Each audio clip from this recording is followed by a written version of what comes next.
you've spent X amount of hours driving Klutch Kickers virtually on Assetto Corsa. Yeah.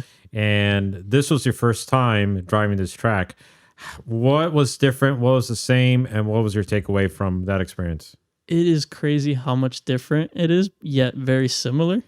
Because like the elevation changes, that's number one. You don't get that in Assetto. They don't have that modeled in, even though it should have it, because it's something that makes a big difference driving there. Yeah. And it's possible, like you can model that in there. Yeah. But the elevation changes, they catch you off guard, because at the entry, you're coming into like almost an uphill, initiate, and then it's a deep downhill into like another sloping uphill. Yeah. So it's like you have to get off the throttle and then very quickly at the right precise point get back on it. Full and it's like full tilt. You got to get in it and like full lock, wide open throttle through that little section where the outer zone cones are. Yeah. Like, and then that'll kind of set you up to hit the inner clip and transition.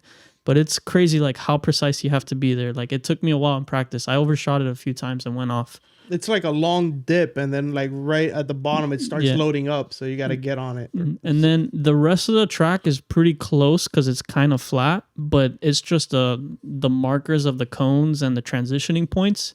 It's different in the sim. Like the Assetto has the cones in different places than what you see in real life. And what kind of bit me, I think, I was so used to like I had the motion memory already set. Like I already know without looking at the cones or anything. Like with my eyes closed, I can just transition at this point, and I know I'm gonna run the perfect outside line.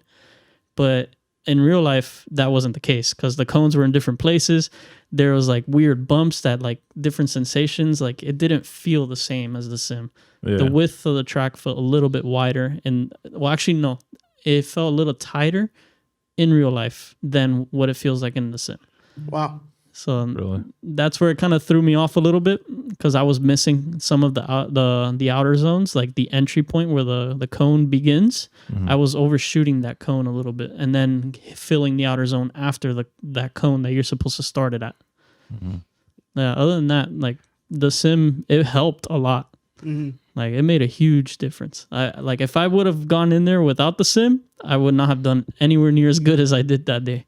Oh, okay. So what about because in the sim, I'm not sure how it is in the sim, but like what do you mean? We just caught you on video. Yeah, but that was mid pun. That was mid pun. But in the sense of like because we know that the Klutch Kickers track or Admiral Coast the corners aren't perfectly rounded. No. So it catches you a little off guard.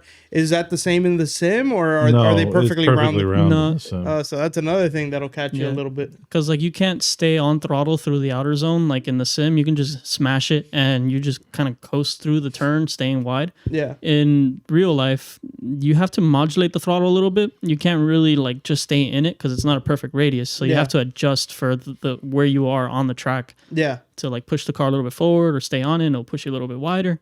Interesting. Wow.